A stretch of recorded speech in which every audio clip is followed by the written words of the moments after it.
comes from the Mansfield Leisure Centre, Mansfield in Nottinghamshire, which is kind of sandwiched between South Yorkshire and Leicestershire, if my memory serves me right.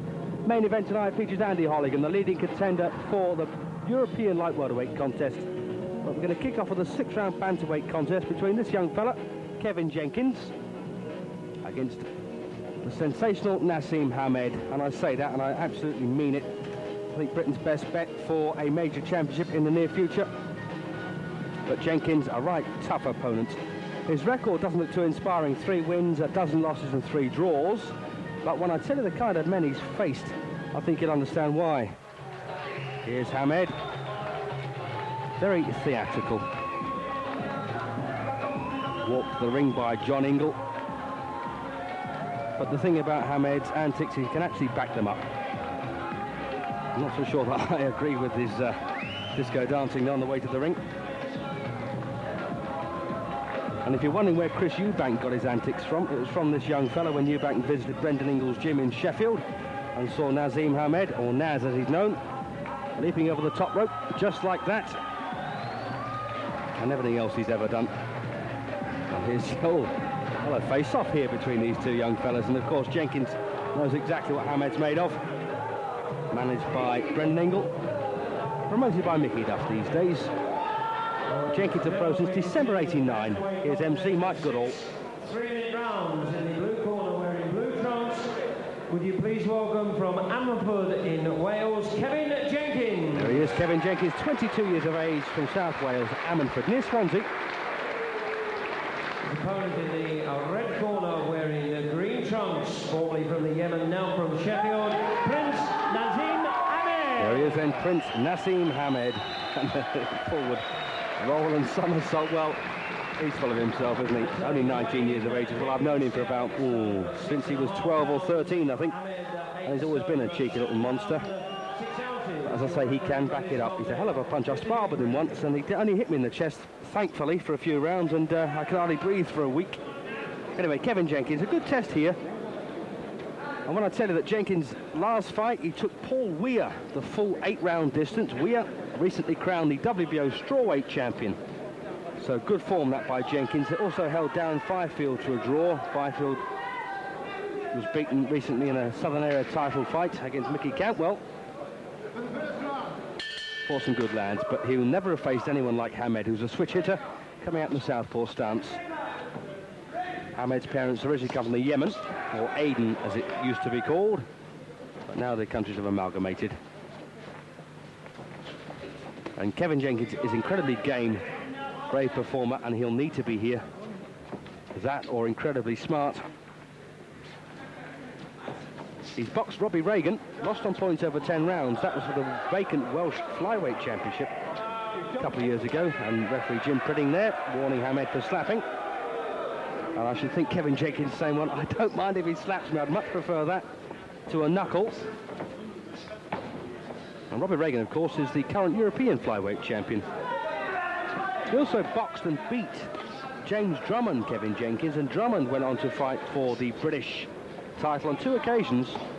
He fought Robbie Reagan and Francis Ampofo. Lost both times, but acquitted himself well. He fought the Finn, Antti Jantuma, as well, lost on points in Helsinki. So as you can see, Jenkins, not a bad little fight at all. Points lost also to the former British bantamweight champion, Joe Kelly. So Hamed then using all the antics, and Jenkins there trying to match him for that.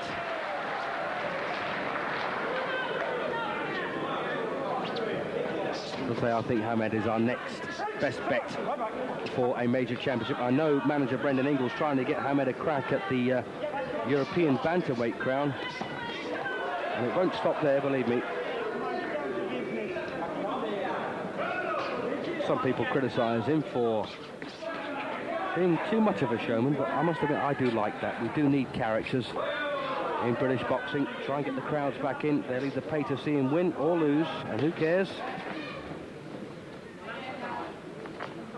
7 on the spin so far, Hamed. And beaten a couple of tough guys. Only Peter Buckley from the Midlands has taken Hamed the distance so far. Stopped my old pal Des Gargano in 4 rounds, and last time out beat the formerly unbeaten Alan Lay, another Welshman, in 2. The last fight was in February.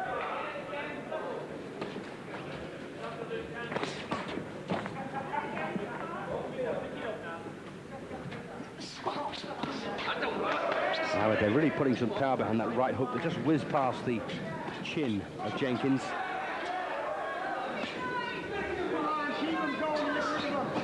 But he's such a classy fighter. And I know Brendan Eagles had this Hamed since he was 8 years of age. 11 or 12 years now. Has taught him everything.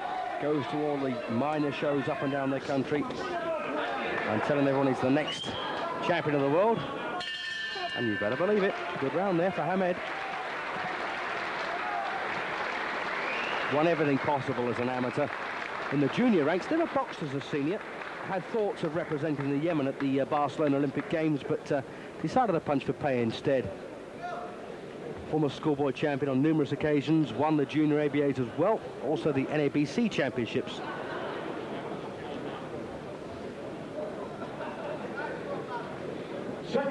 Boxed for the England youth team as well.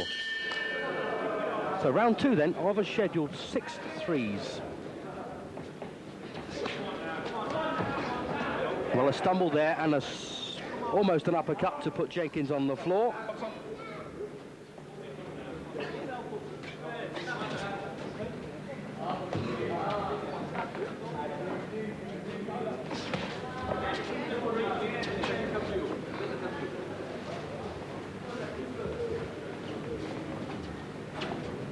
Well, looks like Hamed's going to pick his punches a bit more sensibly here. And you're well aware of Jenkins' previous record, because I've given it to you already, so an early win here for Hamed will be a very good indicator of how he might stand with Robbie Reagan. That's assuming, of course, he can make flyweight again, which is probably in a bit of doubt now. He's 19 and growing all the time, and I understand the British Boxing Board of Control have dropped the British Championship age limit to 20 from 21. Good punches these from Hamed, and I tell you, they do hurt. Jenkins gamely taking them. He's managed by Cass Davis. Well, I was chatting to matchmaker Terry Toole, who assures me that Hamed is severely outgrowing the domestic scene. He's going to have to start bringing in foreign opponents for Hamed.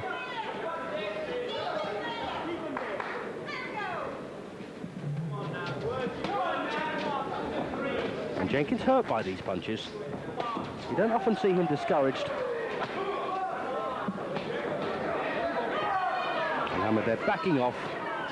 He doesn't want to inflict more than is necessary. Hoping that Jim Pritting will soon dive in to rescue Jenkins, who's getting through with the odd punch, but nothing too significant at this point.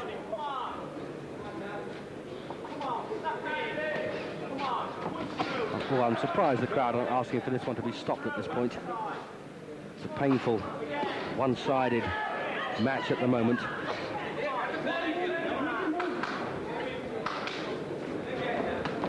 And it's really hard to criticise Hamed. He does tend to look like he loses concentration, but he's fully aware of what's going on. Knows exactly where his opponent is. But with only his 8th professional fight, you'd expect the odd crease to be ironed out eventually, and there's not many of them. So inside the last 30 seconds of round 2. Oh, lovely left hook. And Jenkins doing well to absorb these punches. They're good. And they're hurtful. And not many people stop Kevin Jenkins. Danny Porter did in 7. So that's the end of the second. A superb round there for Hamed. James Drummond did the second time they met in 5. And Danny Porter also stopped Jenkins on a cut the second time they met, but that's it. Bit of replay of these whipping body shots and head punches from Hamed. Lovely left hook. And he can hit you with either hand. He doesn't care where they land. Round 3. And class written all over Hamed as we enter round 3. Well, I should imagine that Jenkins is fairly near to the end of his tether here. He's hardly landed a worthwhile punch, and that's no disgrace really, because better men have tried and failed.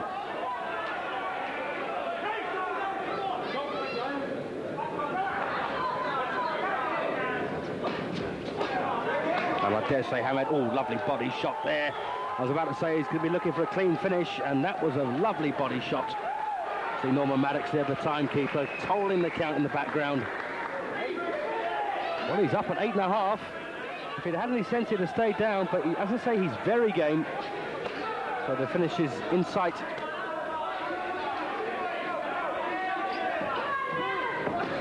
Well, once again there, Hamed whipping in these hooks to both head and body. And it's got to be over soon, surely. Really breaking Jenkins up now. And young Kevin's never had a fight like this.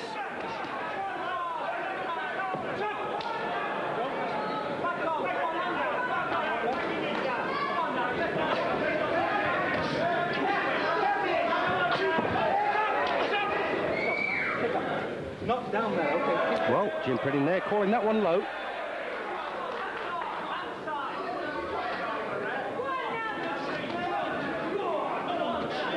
Another thing about Hamed, not only is he very good offensively, he's very hard to hit with a clean shot.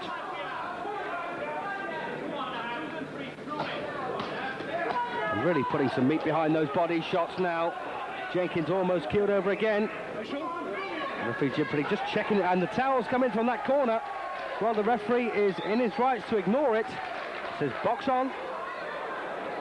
And the fighters are always the last to know, aren't they? Well, referee Jim Pritting now has decided that Jenkins has had quite enough for one night, and I don't blame him.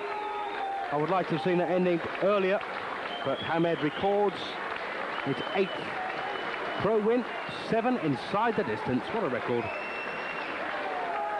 And I can't, I must admit, see any flies, bantams, or come to that featherweights in this country touching this fella. Good performance. Brutally executed. 58 seconds of the third round, the referee has stopped the contest. Wait for the flip. In no position to continue. The winner, Prince Naseem Ahmed. There he is then, declared the winner by MC Mike Goodall, and that's the way he ends them all. And someone's knocked one of his teeth out, and I bet it wasn't in a boxing ring. Ladies and gentlemen, I'm sure you'd like to show you... Well, we're going to take a break now, but we're going to be back with Mark McCreath against Peter Till. I hope you'll stay with us.